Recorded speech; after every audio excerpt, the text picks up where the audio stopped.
Gezegenler rehberimizin bu bölümünde Güneş sisteminin en büyüleyici duraklarından birine yolculuk ediyoruz. Bu hafta hedefimiz Satürn. Gökyüzünde yüzyıllardır insanlığı kendine hayran bırakan, halkalarıyla bir sanat eserini andıran bu dev gezegen. Ama görüntüsünün ötesinde Satürn'ün içinde keşfedilmeyi bekleyen çok daha fazlası var. Satürn, Güneş'e 6. sırada yer alan bir gaz devi. Çapı Dünya'nın yaklaşık 9 katı, hacmi ise tam 760 dünya alacak kadar büyük.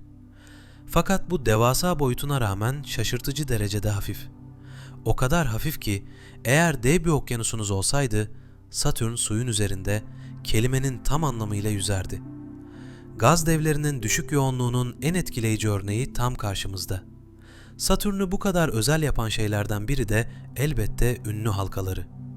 Bu halkalar buzdan ve kayadan oluşan milyonlarca parçanın muhteşem bir dansı. İncecik, neredeyse kağıt kadar ince halkalar. Ama toplam genişliği 280 bin kilometreye ulaşıyor. Yani Dünya ile Ay arasındaki mesafe kadar. Bu halkalar son derece genç sayılır. Bazı araştırmalara göre sadece 100 milyon yıllık olabilirler.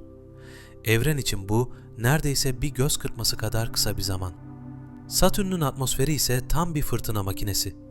Rüzgar hızları saatte 1800 kilometreye kadar çıkabiliyor. Bu hız dünyadaki en güçlü kasırgaların bile birkaç katı. Gezegenin kuzey kutbunda yer alan altıgen şekilli dev fırtına ise hala çözülememiş gizemlerden biri. Dünyada hiçbir doğal sistemin oluşturamadığı bu kusursuz altıgen sanki Satürn'ün kendine özgü bir imzası gibi. Gelelim Satürn'ün en etkileyici yönlerinden birine, uyduları. Şu ana kadar bilinen tam 146 uyduya sahip. Bu özellik Satürn'ü Güneş sisteminde en fazla uyduya sahip gezegen yapıyor. Ama uyduları arasında bir tanesi var ki kendi başına ayrı bir hikaye. Titan. Titan, Güneş sistemindeki en özel yerlerden biri. Atmosferi olan tek uydu. Hatta atmosferinin yoğunluğu Dünya'dan daha fazla. Yüzeyinde sıvı nehirler, göller ve denizler var. Ama su değil, sıvı metan ve etan.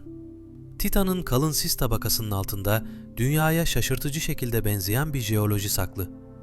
Belki de Güneş sisteminde yaşam barındırma potansiyeli olan en heyecan verici yerlerden biri.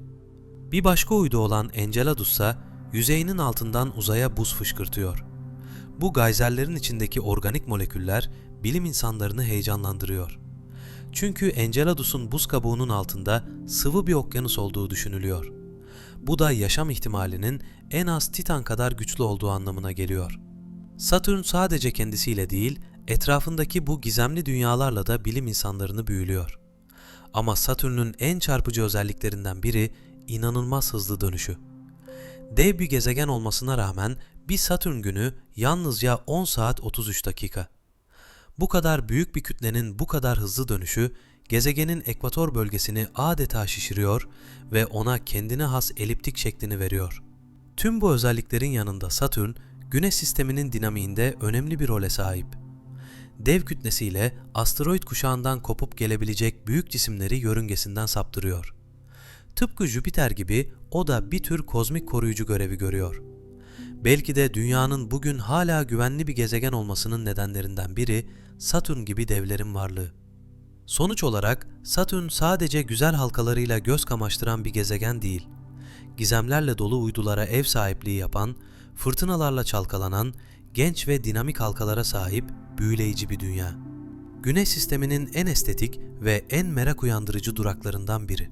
Gezegenler rehberimizin Satürn bölümünün sonuna gelirken, halkalarının ötesinde sakladığı tüm bu sırların, bu dev gaz dünyasını neden astronomların favori hedeflerinden biri yaptığını artık görmek çok daha kolay. Bir sonraki durağımızda görüşmek üzere. Uzayın sonsuzluğunda keşfe devam.